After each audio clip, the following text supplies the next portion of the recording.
Oi, minha filha, que bom que você chegou. Me chamo Cida da Silva Souza. Tenho 72 anos bem vividos e sofridos também, viu? Mas acima de tudo, vividos com dignidade.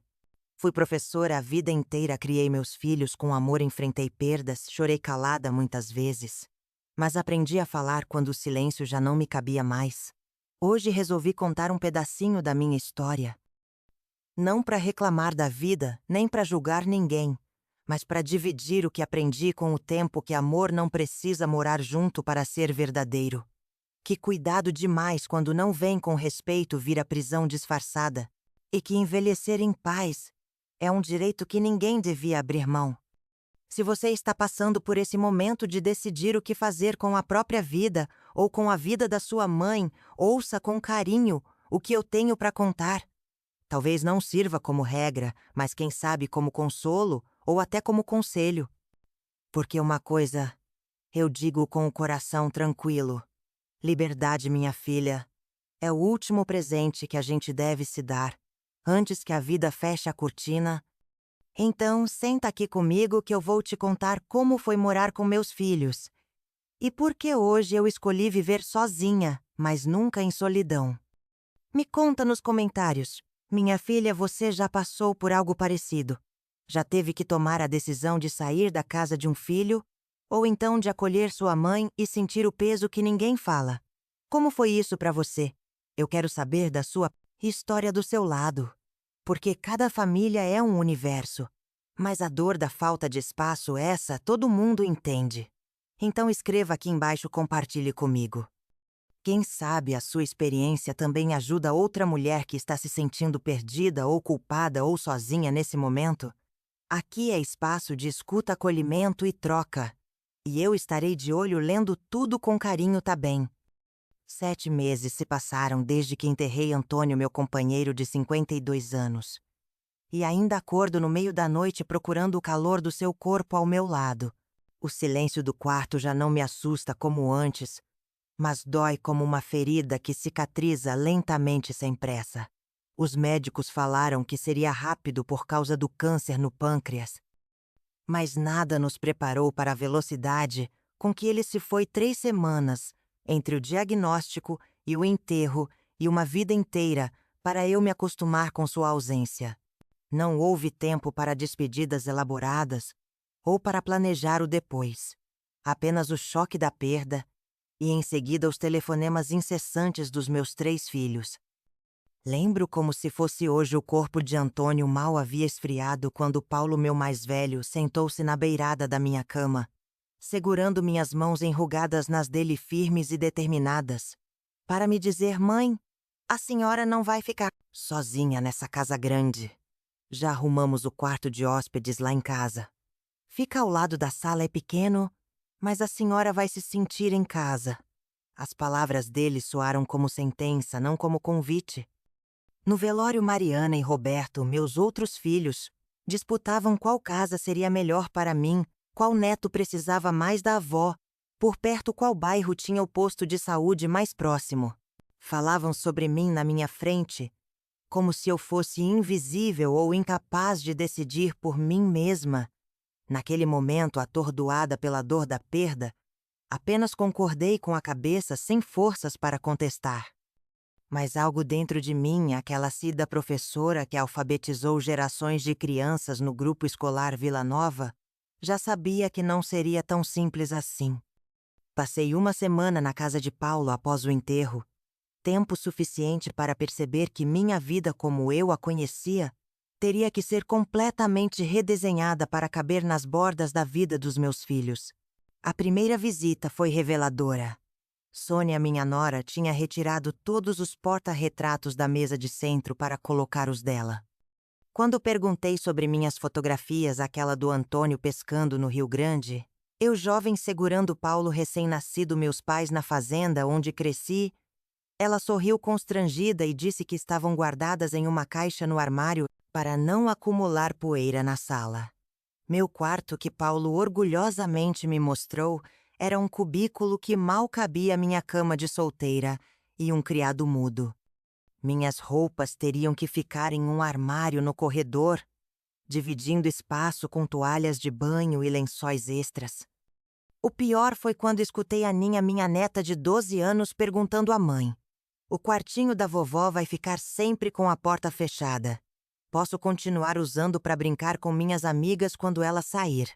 O quartinho nem nome próprio tinha, mas era apenas um anexo na casa dos outros, um espaço emprestado provisório, mesmo que a intenção fosse que eu ficasse até meus últimos dias. Senti-me encolher, como aquelas bonecas russas que ficam uma dentro da outra, cada vez menores até quase desaparecerem. Durante aquela semana percebi que não conseguia dormir direito. O barulho da casa era diferente, as luzes do corredor ficavam acesas à noite, toda a geladeira fazia um zumbido estranho que nunca existiu na minha. E mais do que isso, havia regras não ditas que eu deveria seguir, horários que não combinavam com os meus programas de televisão, que não me interessavam, conversas das quais eu não fazia parte. Foi na terceira noite, na casa de Paulo, que comecei a entender que amor e convivência forçada são coisas muito diferentes. Acordei às 3 da manhã, como sempre faço desde jovem, com vontade de tomar um copo d'água e talvez um chá de camomila. Na minha casa, eu simplesmente iria até a cozinha, acenderia a luz, abriria a geladeira, faria barulho se quisesse ali. Movimentei-me como um fantasma, pegando nas paredes no escuro, para não incomodar ninguém, contendo até minha respiração. Consegui chegar à cozinha, mas ao abrir a geladeira, a luz inundou o ambiente e escutei a voz irritada de Sônia: "Dona Cida, a senhora precisa de alguma coisa? São 3 da manhã." O tom não era de preocupação, mas de incômodo. Senti vergonha, como uma criança pega fazendo travessura. Respondi um pedido de desculpas e voltei para o quartinho, engolindo a sede e a dignidade. Naquela noite, chorei silenciosamente, como não havia chorado nem no velório de Antônio. Não pela morte dele, mas pela morte da minha liberdade, da minha rotina, das pequenas coisas que fazem de nós quem somos. Lembrei-me da minha mãe, que aos 82 anos insistiu em morar sozinha até sofrer um derrame que a deixou acamada. "Prefiro morrer só do que viver pela metade", ela dizia. E eu, na época, achava exagero de velha teimosa. Agora, sentindo na pele a sufocante sensação de não pertencimento, comecei a entender o que ela queria dizer. No dia seguinte, quando Paulo saiu para trabalhar e Sônia foi levar as crianças na escola, fiquei sozinha naquela casa que nunca seria minha. Sentada na beirada da cama, olhei para o pequeno crucifixo que trouxe comigo, o único objeto realmente meu naquele espaço, e tomei a decisão: eu voltaria para minha casa, para o silêncio escolhido por mim, não imposto por outros. 2 dias depois, anunciei minha decisão durante o jantar. Paulo deixou o garfo cair no prato. Sônia suspirou aliviada, embora tentasse disfarçar, e as crianças continuaram comendo como se nada tivesse acontecido. Talvez fossem as únicas honestas naquela mesa. "Mãe, a senhora não pode ficar sozinha. E se passar mal? E se cair? E se precisar de alguma coisa no meio da noite?" As perguntas de Paulo vinham carregadas de uma preocupação genuína, misturada com certo alívio que ele não admitiria nem para si mesmo. Expliquei com calma que entendi o gesto de amor deles, mas que precisava do meu espaço, da minha casa, com as marcas de uma vida inteira nas paredes dos meus horários malucos de professora aposentada, que ainda corrige redações imaginárias madrugada. "Vou aceitar ajuda quando precisar", garantir. "Mas não posso deixar que cuidem de mim como se eu já não soubesse viver." Na semana seguinte, visitei Roberto, e depois Mariana, e a história se repetiu em versões ligeiramente diferentes. Em uma casa seria o sofá da sala que virou cama. Na outra, dividiria o quarto com a neta adolescente que já me olhava com aquela impaciência típica dos jovens. Em ambas senti o mesmo desconforto, o de ser um peso, um problema a ser resolvido, uma responsabilidade que ninguém realmente queria, mas que eles sentiam na obrigação de cuidar de mim. Voltei para minha casa numa quinta-feira chuvosa. Ao girar a chave na fechadura, senti o cheiro de mofo e abandono, mas também senti o cheiro da liberdade, Abri todas as janelas mesmo com a chuva respingando pelo chão e respirei fundo. Aqui, neste silêncio que escolhi, posso chorar. Quando a saudade de Antônio apertar, posso andar descalça pela casa às 3 da manhã. Posso cozinhar feijão na panela de pressão que Sônia disse ser perigosa para alguém da minha idade. Aqui posso ser não apenas a vovó ou a mãe do Paulo. Aqui no silêncio do meu quarto, que guarda os suspiros de uma vida inteira, decidi que envelhecerei do meu jeito mesmo, que isso signifique enfrentar a solidão, os medos da noite e a incerteza do amanhã. Porque descobri naquela semana na casa dos outros que existe algo pior, que a solidão é estar cercada de pessoas e ainda assim se sentir invisível. Depois de 3 meses morando sozinha, meus filhos aceitaram minha escolha pelo menos na frente dos outros. Em casa, cada visita vinha com um sermão embrulhado em preocupação. Paulo trazia sempre uma caixinha de remédios organizados por dia da semana. E ficava repetindo: "Mãe, a senhora tem que tomar esse depois do almoço, esse antes de dormir", como se eu, que ensinei centenas de crianças a ler e escrever, não soubesse distinguir entre um comprimido rosa e um branco. Mariana parecia sem avisar. Abria meu guarda-roupa e começava a separar roupas para doação. "Isso já está velho demais, mãe. Vou comprar algo mais moderno para a senhora", nunca perguntando se eu gostava daquela blusa gasta, se ela guardava. Memórias de uma excursão com Antônio, se o tecido me agradava. Roberto era o mais silencioso, mas também o mais observador. Vinha com a desculpa de consertar algo que nem estava quebrado e deixava um papel na geladeira com o número da emergência e dos vizinhos. Todos eles, com suas maneiras diferentes, tentavam modificar minha vida para que coubesse nas expectativas deles sobre o que uma senhora de idade deveria fazer, usar, tomar ou pensar. A visita que mudou tudo aconteceu num domingo chuvoso. Eu estava com Eduardo e Alice, meus netos de 8 e 5 anos, filhos de Mariana. Ela tinha um compromisso no trabalho, uma reunião de emergência no domingo, quem acredita nisso, e deixou as crianças comigo pela manhã, prometendo voltar antes do jantar. As horas foram passando, o céu escurecendo mais cedo por causa da chuva, e quando o relógio marcou 9 da noite, Eduardo já havia comido 3 pães com manteiga, e Alice choramingava de sono no meu colo.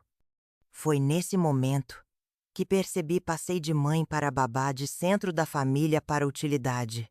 Na manhã seguinte, quando Mariana finalmente veio buscar as crianças, dormiu fora, sem me avisar, sem atender o telefone, percebi algo no seu olhar que nunca tinha notado. Antes não era gratidão, era expectativa, como se fosse minha obrigação. Estar sempre disponível, como se minhas horas, meu descanso e meus planos não tivessem valor algum. Com o passar do tempo, a impaciência ficou nítida. Quando Alice derrubou o suco no tapete da sala, e eu, calma, comecei a limpar enquanto contava uma história para distrair, La Mariana disse: "A senhora ajuda muito, mas às vezes parece que atrapalha ao tirar o pano da minha mão, como se meu jeito de limpar estivesse errado, como se minha história fosse interromper o cronograma apertado dela." Naquele instante, olhando para minha filha, aquela mesma menina que amamentei até os 2 anos, que defendia dos valentões da escola, que ensinei a andar de bicicleta com joelhos ralados e sorrisos largos, entendi que o papel de mãe tinha sido engolido por outro, o de funcionária não paga a avó, conveniente, que deveria estar disponível para cuidar dos netos, conforme a necessidade, mas sem interferir na educação deles. A mesma coisa acontecia na casa de Paulo, onde eu ia às terças-feiras para ficar com Aninha enquanto ele e Sônia faziam aula de dança. No início, era uma alegria, preparava o jantar, como surpresa brincava de professora, com a neta revisava sua lição de matemática. Mas com o tempo, a visita virou obrigação. Eles chegavam cada vez mais tarde sem avisar. Uma vez os encontrei dormindo no sofá quando cheguei, como se eu tivesse horário marcado para bater ponto. O mais doloroso foi quando escutei Paulo comentar com um amigo ao telefone: "É um alívio ter a mãe por perto para cuidar da Aninha, economizamos o salário de uma babá." Ele riu, provavelmente sem imaginar que suas palavras recebiam em mim como um tapa. Naquele momento, entendi que tinha virado um recurso, não uma presença valorizada. Mas foi na casa de Roberto, meu filho caçula, sempre o mais sensível dos três, que senti o peso real dessa transformação. Ele tinha se casado recentemente com Carmen, uma moça educada, mas de gênio forte. Nas primeiras semanas de casamento, ela me ligava pedindo receitas, conselhos sobre como tirar manchas de roupa, pequenas coisas que me faziam sentir ainda útil, ainda respeitada pelo conhecimento acumulado em décadas de vida. Fui passar um final de semana com eles quando completaram 6 meses de casados. A princípio tudo parecia normal, conversas agradáveis durante o jantar, planos para o futuro, risadas sinceras. Mas na manhã de domingo, enquanto tomávamos café, Roberto comentou sobre a vontade de ter filhos logo. Carmen ficou séria, olhou para mim de lado e disse: "Acho que ainda não é o momento, estamos nos adaptando, conhecendo um ao outro." Roberto insistiu, argumentando que eu poderia ajudar nos primeiros meses, que seria bom ter uma avó por perto. Foi nesse instante que a máscara caiu. Carmen respirou fundo e falou com uma sinceridade que chegou a doer. "Não quero interferências na criação dos meus filhos. Sua mãe é maravilhosa, mas tem ideias antigas sobre educação e eu prefiro seguir meu próprio caminho." Roberto ficou vermelho. Tentou contornar a situação, dizendo que eu sempre respeitei as escolhas dele e que seria diferente. Carmen sorriu, um sorriso educado, mas firme, e completou: "Dona Cida, eu adoro a senhora, mas já vi como é com seus outros netos. A senhora não consegue evitar dar palpites, corrige e ensina do seu jeito. E eu quero fazer diferente." Engoli seco, sentindo as palavras dela queimarem como ácido, não por serem mentiras, mas por serem verdades ditas com crueza. Ela tinha razão. Eu sempre achei que minha experiência como mãe e professora me dava um certo direito de opinar, de orientar, de fazer parte da criação dos netos. Ali, tomando aquele café que de repente ficou amargo, entendi que aquele papel também me estava sendo negado. Não era só a casa que não era mais minha, o respeito pela minha sabedoria também havia diminuído. Foi depois desse final de semana que comecei a entender o quanto a proximidade excessiva pode desgastar os vínculos familiares. Voltei para minha casa com uma clareza que antes não tinha. O excesso de convivência estava criando pequenos ressentimentos mal entendidos e até desrespeito, sentimentos que eu não estava disposta a normalizar na minha relação com meus filhos. Decidi então redefinir os limites. Parei de atender telefonemas depois das 10 da noite, a menos que fosse verdadeira emergência. Quando me pediam para ficar com os netos, perguntava com antecedência que horas viriam buscar e fazia questão de lembrar, se atrasassem. Se me convidavam para almoços de família, aceitava com alegria, mas sempre voltava para casa antes do anoitecer. E principalmente comecei a dizer: não posso cuidar das crianças hoje, tenho compromisso." "Que compromisso?" perguntou Mariana, certa vez incrédula, como se uma senhora de 71 anos não pudesse ter vida além de esperar pelos chamados dos filhos. "Vou ao cinema com Durvalina, minha amiga da época da escola." Respondi com firmeza. "Estão passando um filme francês que quero muito assistir."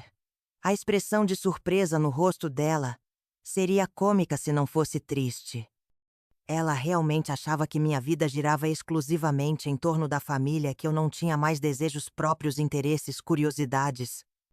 Naquele dia, enquanto assistia ao filme, uma história linda sobre uma professora que redescobria o amor na terceira idade, pensei em quantas vezes abdiquei dos meus próprios planos para acomodar os dos meus filhos. Paulo uma vez me disse, meio brincando, meio sério: "A senhora se tornou mãe e esqueceu de ser Cida." Na época achei exagero. Hoje sei que ele tinha razão, mas não da forma como imaginava.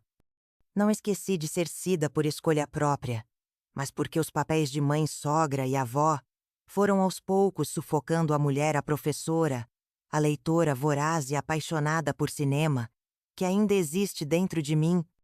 E percebi com uma certeza que só a idade traz, que para continuar sendo uma boa mãe, eu precisava primeiro voltar a ser uma pessoa completa com direitos e vontades próprias. Ser mãe foi a maior alegria da minha vida, mas agora entendo que não é mais suficiente para me definir. E está tudo bem assim. Depois que firmei minhas decisões sobre não morar com meus filhos, pensei que aquele assunto estava resolvido. Mas a vida sempre encontra um jeito de nos desafiar. No inverno do ano passado, escorreguei no banheiro e machuquei o quadril. Não foi nada grave, apenas um roxo do tamanho de uma manga. Mas Paulo me encontrou gemendo no chão quando veio me trazer remédios. Foi o pretexto perfeito. Em menos de 1 hora ele havia ligado para os irmãos e, sem me consultar, organizaram um rodízio para que eu ficasse temporariamente na casa de cada um. Temporário é uma palavra interessante. Para os médicos significava 2 semanas de repouso.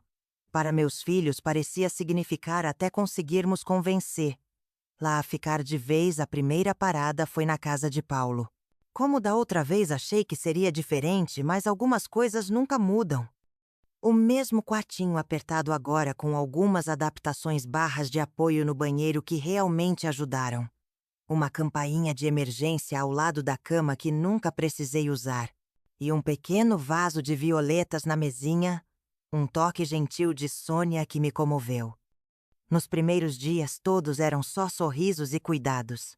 Paulo vinha verificar se eu tinha tomado os remédios na hora certa. Sônia preparava sopas leves e nutritivas, as crianças apareciam para me mostrar desenhos e contar histórias da escola. Mas a ilusão de acolhimento perfeito durou pouco. Na segunda semana, comecei a notar as pequenas irritações, suspiros impacientes quando eu demorava no banheiro. Olhares trocados entre Paulo e Sônia.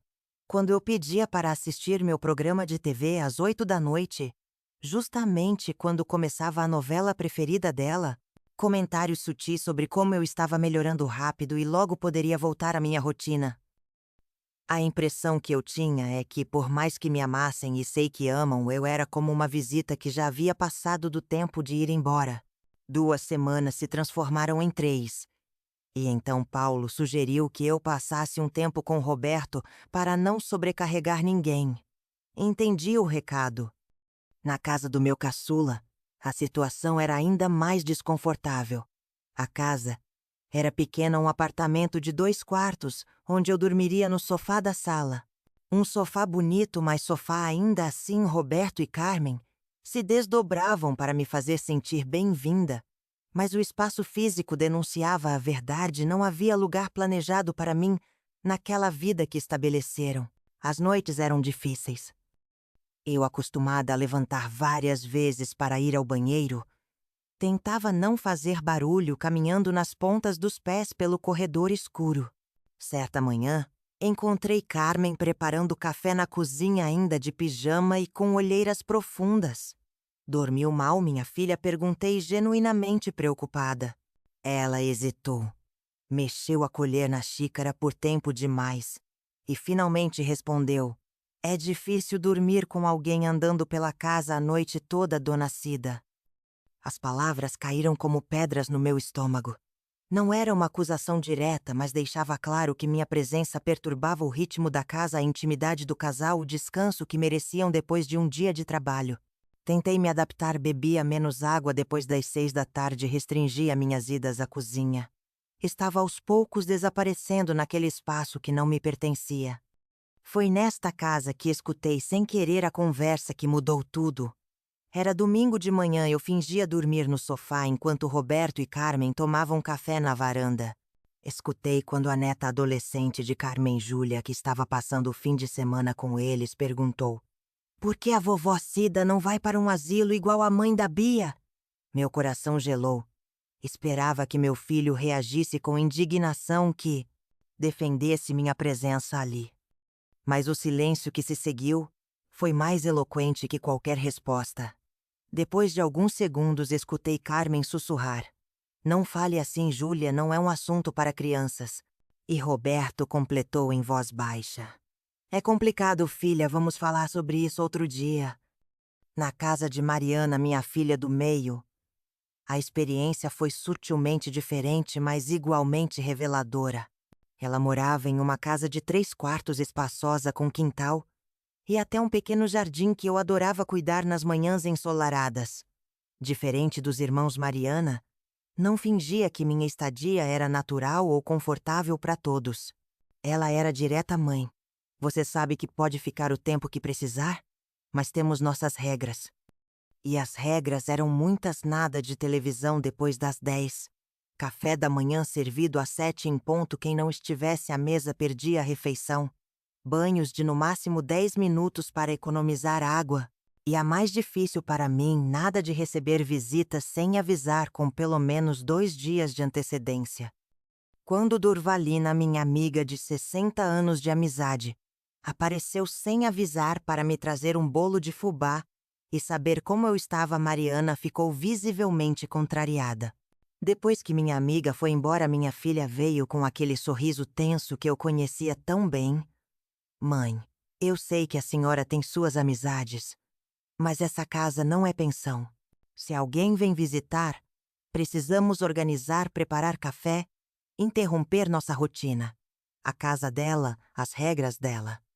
Fui me lembrando da frase que minha própria mãe repetia quando eu era criança. Só que agora, aos 71 anos, eu me via novamente submetida a regras criadas por outros, vivendo em espaços onde não podia ser eu mesma. O quarto onde dormi na casa de Mariana tinha as paredes repletas de troféus e medalhas dos tempos de escola dos meus netos, agora adolescentes. Não havia um único espaço nas prateleiras para que eu colocasse meus poucos pertences: o porta-retratos de Antônio, meu terço de madeira, os 2 ou 3 livros que levei comigo. Tudo ficava empilhado na mesinha de cabeceira, como objetos temporários que logo seriam removidos. Aquele quarto contava a história deles, não a minha. Uma noite acordei assustada com os gritos do meu neto Pedro, de 16 anos, jogando videogame com os amigos na sala. Já passava da meia-noite e o barulho era ensurdecedor. Quando abri a porta para pedir silêncio, um dos meninos me olhou surpreso e perguntou a Pedro: "Sua avó mora aqui?" Achei que ela só estava visitando. Meu neto deu de ombros sem tirar os olhos da tela. Mais ou menos ela tá aqui até melhorar do tombo. As 3 semanas que passei circulando entre as casas dos meus filhos confirmaram o que eu já sabia no fundo do coração. Por mais amor que houvesse, por mais esforço que fizessem para me acomodar em suas vidas, a verdade é que eu nunca pertenceria completamente àqueles espaços. Em cada casa, eu era uma visita prolongada, uma hóspede que precisava se adaptar a regras não escritas, uma presença que, por mais bem-vinda que fosse inicialmente, logo se tornava um lembrete constante de obrigações filiais. No meu último dia na casa de Mariana, enquanto arrumava minhas poucas coisas na pequena mala, percebi que não havia derramado uma única lágrima durante todas aquelas semanas. Não por falta de motivos, mas porque algo dentro de mim já havia se despedido daquela possibilidade de vida.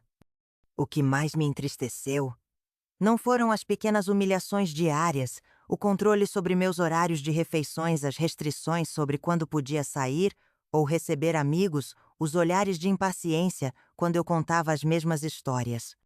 Foi perceber que sem meu cantinho, sem meu espaço, sem a liberdade de ser quem sou eu, estava me transformando em uma versão diminuída de mim mesma, uma Cida que pedia licença para fazer café de madrugada, que se desculpava por ocupar espaço, que mantinha a televisão sempre no volume mais baixo para não incomodar.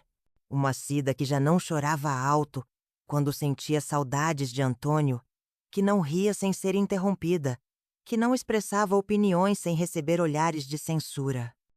Naquela manhã, sentada na beirada da cama, que não era minha, olhando para o quarto que nunca seria meu, tomei uma decisão irrevogável: voltaria para minha casa.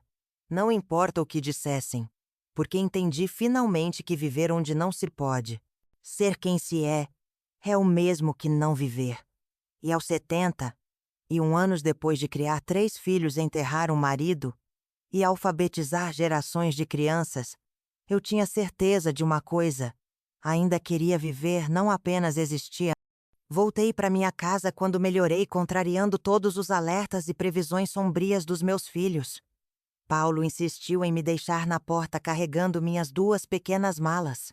Ele repetiu pela milésima vez que eu deveria reconsiderar que morar sozinha na minha idade era um risco que poderia cair novamente, que poderia passar mal sem ninguém por perto.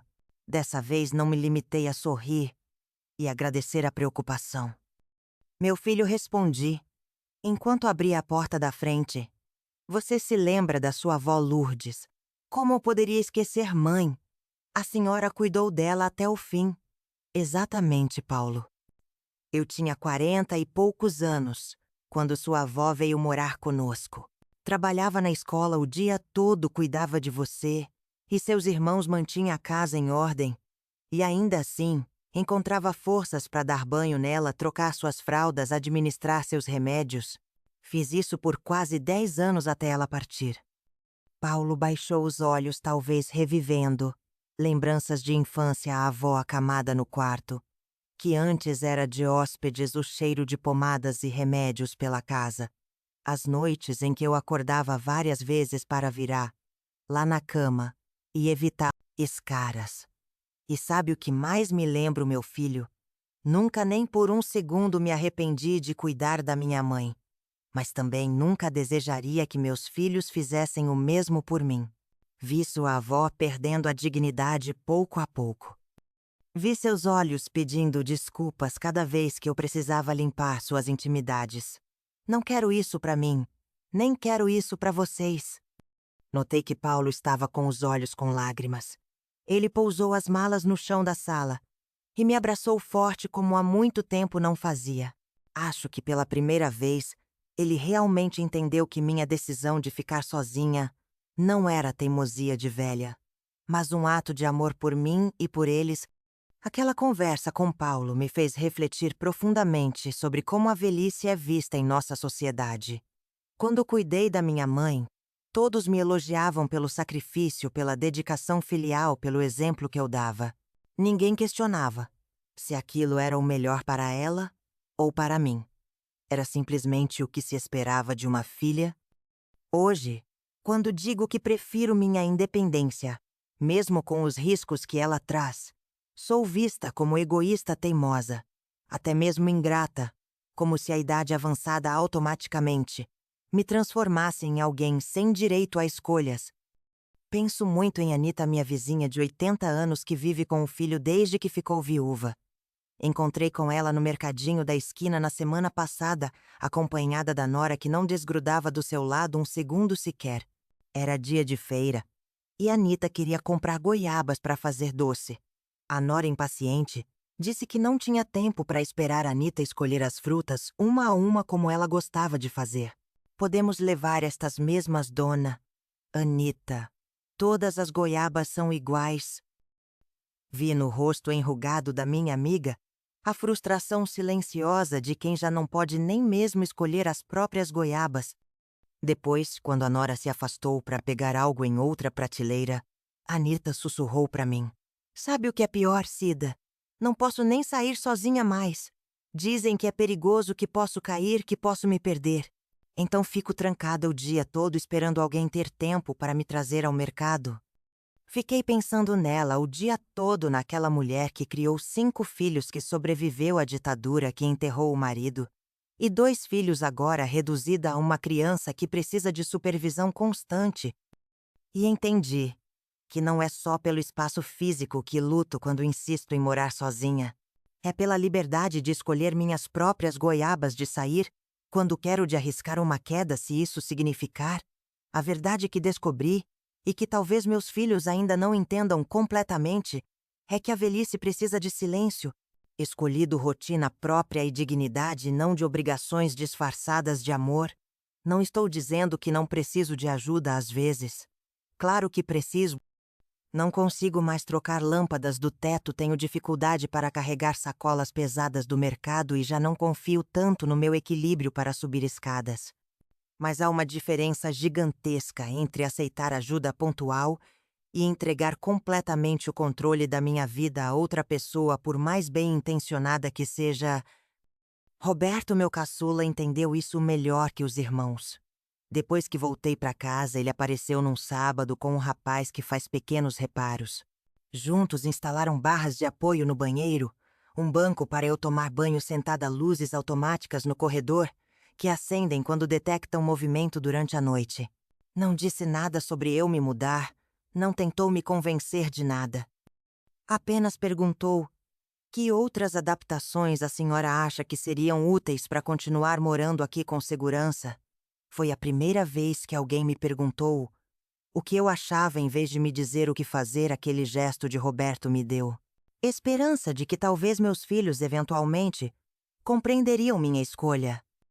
Naquela noite, depois que eles foram embora, sentei-me na minha poltrona preferida, aquela onde Antônio costumava ler o jornal todas as manhãs com uma xícara de chá quentinho. Olhando para as paredes da minha sala decoradas com fotos de toda uma vida, percebi que não era apenas teimosia que me mantinha ali, mas a certeza de que aquele espaço com suas memórias incrustadas em cada canto era a parte fundamental de Camusou. Como poderia abrir mão disso? Como poderia deixar para trás o lugar onde cada móvel conta uma história, onde cada arranhão na parede tem um significado? Envelhecer é sem dúvida um exercício constante de adaptação e renúncia. O corpo já não responde como antes, a memória falha ocasionalmente, os amigos vão partindo um a um. Mas entre todas as renúncias que a idade me impôs, há uma que me recuso a fazer: abrir mão da minha autonomia. Vejo isso acontecer com frequência no grupo de terceira idade que frequento às quintas-feiras. Maria Helena, que sempre foi o centro das atenções com seus casos engraçados e sua risada contagiante, agora mal fala desde que foi morar com a filha. Quando pergunto por que está tão quieta, ela sussurra: na casa da minha filha não posso falar alto porque incomoda o marido dela que trabalha em casa.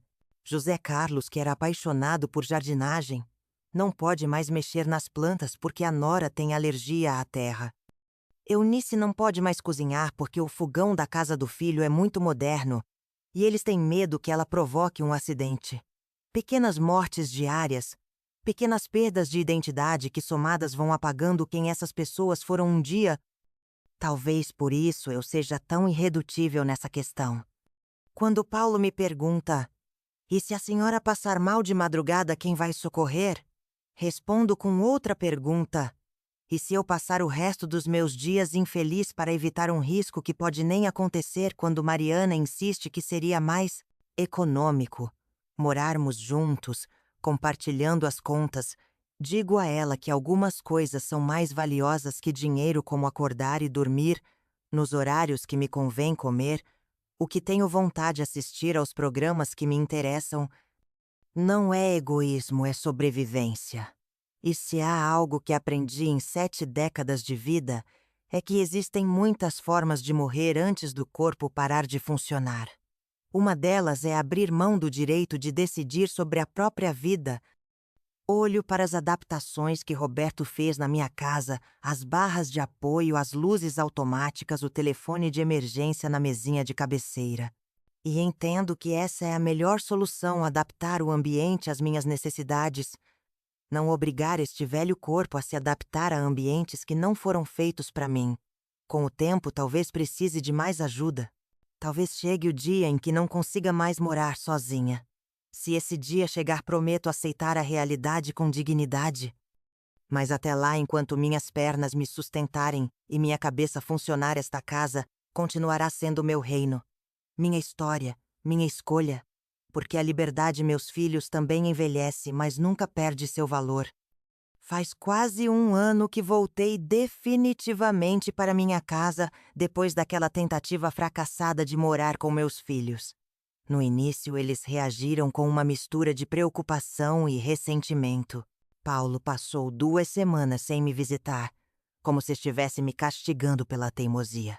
Mariana ligava 3 vezes ao dia para verificar se eu ainda estava viva.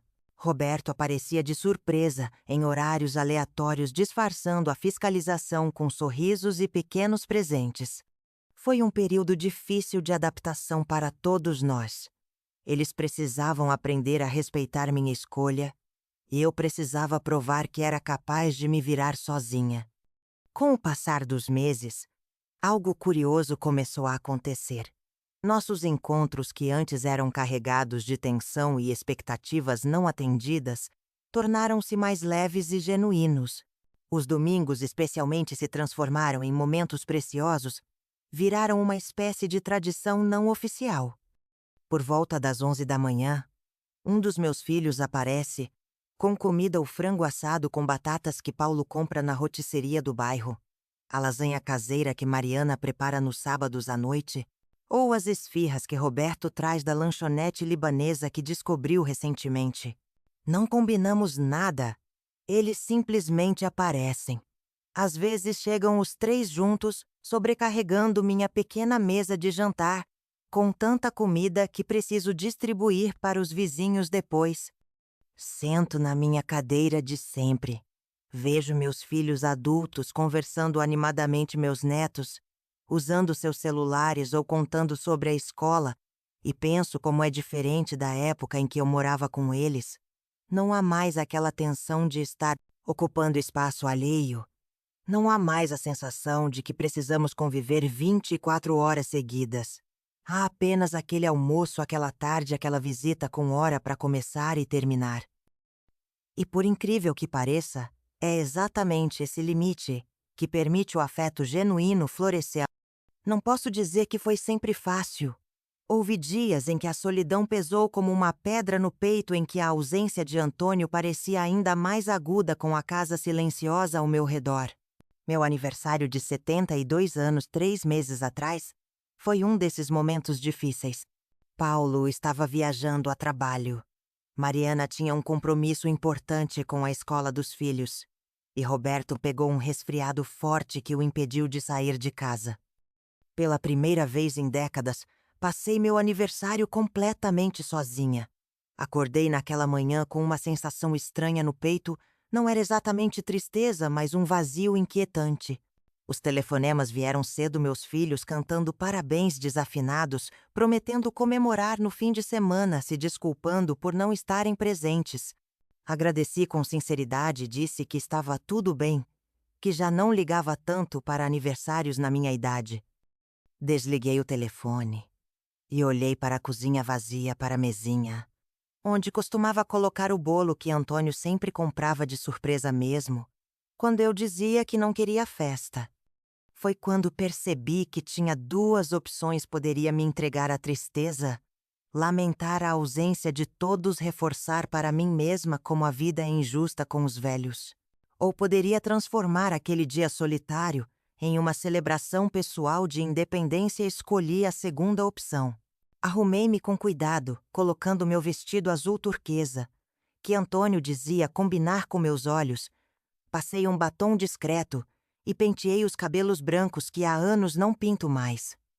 Peguei o ônibus até o centro da cidade e entrei naquela confeitaria que sempre admirei pela vitrine, mas nunca havia entrado porque achava cara demais. Sentei-me sozinha em uma mesinha perto da janela e pedi um pedaço de torta de morango com creme e um chocolate quente. A garçonete, uma moça jovem com brincos coloridos, sorriu ao me atender. É para alguma ocasião especial? Respondi com um sorriso largo. Sim, estou comemorando mais um ano de vida. Ela voltou minutos depois com a torta decorada com uma pequena vela acesa e uma mensagem escrita com chocolate: feliz aniversário. Naquele momento, sentada ali sozinha, mas cercada pelo burburinho da confeitaria, pela gentileza inesperada de uma estranha, entendi algo profundo. Aprendi a me gratificar. Essa independência conquistada não significa, entretanto, que não valorize e deseje a companhia dos meus. Na verdade, sinto que minha relação com filhos e netos se fortaleceu desde que estabelecemos esse novo equilíbrio entre proximidade e distância. Lembro com especial carinho de um final de semana há 2 meses, quando convidei os netos para passarem a noite comigo. Foi uma confusão deliciosa. Eduardo e Alice, filhos de Mariana, trouxeram seus jogos eletrônicos que não entendo nem para salvar minha vida. Aninha, filha de Paulo, veio com um livro grosso que está lendo para a escola. E os 3 se espremeram nos 2 quartos da minha casa, pequena, espalhando suas coisas por todo lado, transformando meu lar organizado em um campo de batalha alegre. Passei o dia inteiro na cozinha preparando todas as gulosimas que eles gostam, bolo de chocolate com cobertura extra, brigadeiros que sempre ficam moles demais, pipoca com manteiga, e aquele arroz carreteiro que Antônio me ensinou a fazer. A casa ficou impregnada de aromas de infância e de barulho. Aquele barulho bom de casa, cheia de risadas espontâneas de histórias contadas em voz alta. À noite, depois do jantar, sentamos todos na sala pequena, cada um acomodado como podia. Fiz um chá de camomila com canela que ninguém quis tomar, preferindo refrigerantes, e comecei a contar histórias de quando seus pais eram crianças, como Paulo tinha medo de trovões e se escondia embaixo da cama, como Mariana, aos 7 anos, cuidava dos pintinhos da vizinha como se fossem seus filhos. Como Roberto chorou quando ganhou sua primeira bicicleta, não de alegria, mas de medo de cair. Os netos ouviam fascinados, rindo de detalhes que seus pais provavelmente nunca compartilharam com eles. Esta é a beleza que descobri nesse novo arranjo de vida. Quando estamos juntos agora, estamos realmente presentes. Não há a obrigação do convívio diário, o cansaço da rotina compartilhada, a irritação das pequenas mananime que todos temos e que se tornam insuportáveis quando expostas constantemente. Há apenas o prazer do encontro, a alegria da conversa sem pressa, a liberdade de fazer bagunça. E depois, quando todos vão embora, o alívio silencioso de retornar à minha própria rotina, ao meu próprio ritmo, refletindo sobre essa jornada de um ano vivendo sozinha, depois de tantas tentativas de meus filhos de me convencerem. Do contrário, cheguei a uma conclusão que parece simples, mas foi difícil de todos aceitarem. O verdadeiro amor não impõe convivência forçada. Vejo isso claramente agora nas pequenas gentilezas que trocamos. Paulo, que antes insistia tanto para que eu morasse com ele agora, aparece todo sábado para cortar a grama do meu pequeno jardim, trocar lâmpadas queimadas, verificar se o telhado não está com goteiras. Não diz nada sobre eu me mudar. Apenas pergunta se estou me sentindo bem, se preciso de alguma coisa da farmácia ou do mercado. Mariana, sempre prática, organizou um grupo no aplicativo de mensagens com todos os vizinhos próximos da minha casa. Se não me veem saindo para buscar o pão pela manhã, como de costume, alguém bate à porta para verificar se está tudo bem. Além disso, ela me ajudou a contratar uma senhora que vem 2 vezes por semana para limpar os cantos que minhas juntas doloridas já não alcançam e preparar algumas marmitas que congelo para os dias de preguiça. Roberto foi além e instalou uma dessas campainhas modernas com câmera na minha porta. Agora, posso ver quem está chamando sem precisar me levantar da poltrona, e meus filhos podem me visitar virtualmente mesmo, quando estão ocupados demais para vir pessoalmente. São proteções discretas, cuidados que não sufocam amor, que respeita limites nas tardes de domingo, quando a casa fica novamente silenciosa. Depois da visita barulhenta dos meus, sento-me na varanda com uma xícara de chá, observando o sol se pôr atrás das casas do bairro. Penso em Antônio, em como ele teria aprovado minha teimosia de velha. Lembro de como ele valorizava seu espaço, sua poltrona específica, seu canto, para ler o jornal que ninguém podia mexer. Sorrio pensando que talvez tenha herdado dele esse amor feroz pela independência. E me sinto em paz com minha escolha, com essa vida simples, mas minha, porque entendi que o amor verdadeiro não prende. Ele dá asas e rede de proteção ao mesmo tempo. Meus filhos finalmente compreenderam isso também. Demorou, custou lágrimas e discussões, mas chegamos a esse equilíbrio delicado. Eles com suas vidas, eu com a minha. E no centro um amor que não precisa de convivência forçada para existir e florescer. Completo hoje 72 anos e 7 meses. Enquanto observo pela janela da sala o movimento da rua, bebendo meu café da manhã, penso em como tudo mudou desde que tomei a decisão de viver sozinha.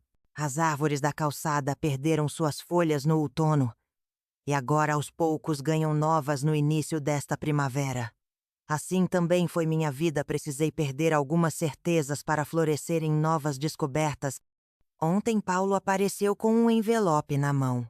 Mãe, ele disse com a voz um pouco hesitante, trouxe uns papéis de uma casa de repouso muito boa que fica perto do meu trabalho.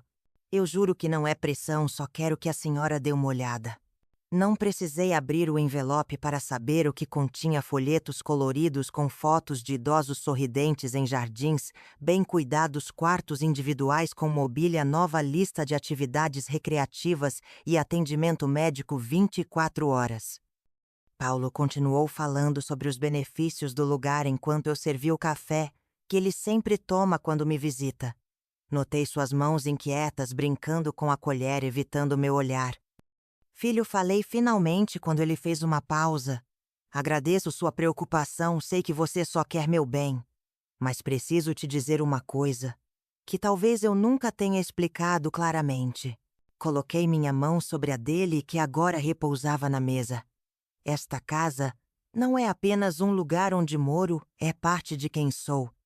Cada canto carrega um pedaço da minha história.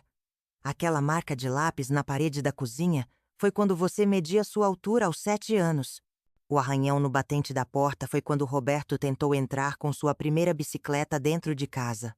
As manchas desbotadas no sofá são dos tempos em que Mariana derramava suco enquanto via desenhos animados. Aqui está o cheiro do tempero que seu pai tanto gostava, o rangido específico do terceiro degrau da escada, a maneira como a luz da tarde entra pela janela da cozinha. Como posso explicar que ir para outro lugar, por mais confortável que seja, seria como arrancar um pedaço de mim? Paulo me olhou com os olhos lagrimejados. Ele guardou o envelope no bolso, bebeu seu café em silêncio e, quando se despediu, me abraçou mais forte que o normal. Acho que finalmente ele entendeu. As semanas que se seguiram trouxeram uma paz silenciosa para nossa família. A ausência daquele envelope representou muito mais que a simples desistência de um plano. Representou respeito pela minha escolha e aceitação do meu modo de vida. E a neta mais velha de Paulo, Aninha, de 16 anos, passou a almoçar comigo toda quinta-feira depois da escola, numa combinação que, segundo ela, surgiu espontaneamente, mas que eu desconfio ter sido arquitetada pelos pais para garantir que eu não ficasse muito tempo sozinha. Aceito todas essas pequenas interferências com gratidão, sabendo distinguir entre cuidado genuíno e controle disfarçado. Dona Aparecida, minha vizinha da Casa Amarela, perdeu o marido no mês passado. Nossos esposos foram amigos por décadas, jogavam dominó nas tardes de domingo, reclamavam juntos do aumento da conta de luz. Depois que Josué partiu, Aparecida me contou que os filhos não lhe deram nenhum mês de luto antes de começarem a empacotar suas coisas. Eles já decidiram tudo, Cida, me disse ela com os olhos vermelhos de tanto chorar. O mais velho vai ficar com a casa, disse que estou velha demais para morar sozinha. Vou para o apartamento da minha filha em Botafogo. Nem me perguntaram o que eu quero. Enquanto ouvia sua história, senti uma mistura de tristeza e gratidão-tristeza pela situação da minha amiga, pelo luto duplo que ela enfrentava, a perda do marido e a perda da autonomia, e gratidão pelos meus filhos, que depois de muitas discussões e lágrimas aprenderam a respeitar minha vontade. Não foi fácil nem para mim, nem para eles. Tivemos que redefinir o significado de cuidado, de família, de amor. Tivemos que encontrar esse equilíbrio delicado entre independência e apoio, autonomia e proteção. No fundo, acho que meus filhos finalmente entenderam uma verdade que levei décadas para compreender. Não se trata apenas de onde vou morar em meus últimos anos, mas de como quero viver-los com, e quero vivê-los como protagonista da minha própria história, mesmo que o palco seja menor, mesmo que os movimentos sejam mais lentos. Na semana passada caí de novo no banheiro. Não foi nada grave, apenas um escorregão enquanto saía do chuveiro. Mas fiquei alguns minutos sentada no chão frio, tentando reunir forças para me levantar, sentindo o coração disparado mais pelo susto que pela dor. Foi Roberto quem me encontrou por coincidência ou destino. Ele havia passado para deixar uns remédios que comprou na farmácia perto do trabalho dele. E como não respondia à campainha, usou a chave reserva que sempre deixo com ele. Fiquei envergonhada quando me viu ali enrolada na toalha, com o cabelo molhado grudado na testa, tentando disfarçar o medo que senti. Ele não disse nada sobre eu ser teimosa ou sobre como tinha razão quando insistiu para que eu não morasse sozinha. Apenas me ajudou a levantar com delicadeza, certificou-se de que eu não tinha quebrado nada e esperou pacientemente enquanto eu me vestia no quarto. Depois, sentados na sala com uma xícara de chá entre nós, ele disse algo que me surpreendeu. Sabe, mãe, eu andei pensando muito sobre isso tudo, sobre a senhora morar sozinha, sobre nossa insistência para que fosse diferente. E cheguei à conclusão de que estávamos pensando mais em nós mesmos que na senhora. Olhei para ele surpresa enquanto continuava. Queríamos a senhora morando conosco ou numa casa de repouso, porque isso nos deixaria mais tranquilos, menos culpados, menos preocupados. Seria mais conveniente para nós saber que tem sempre alguém de olho na senhora.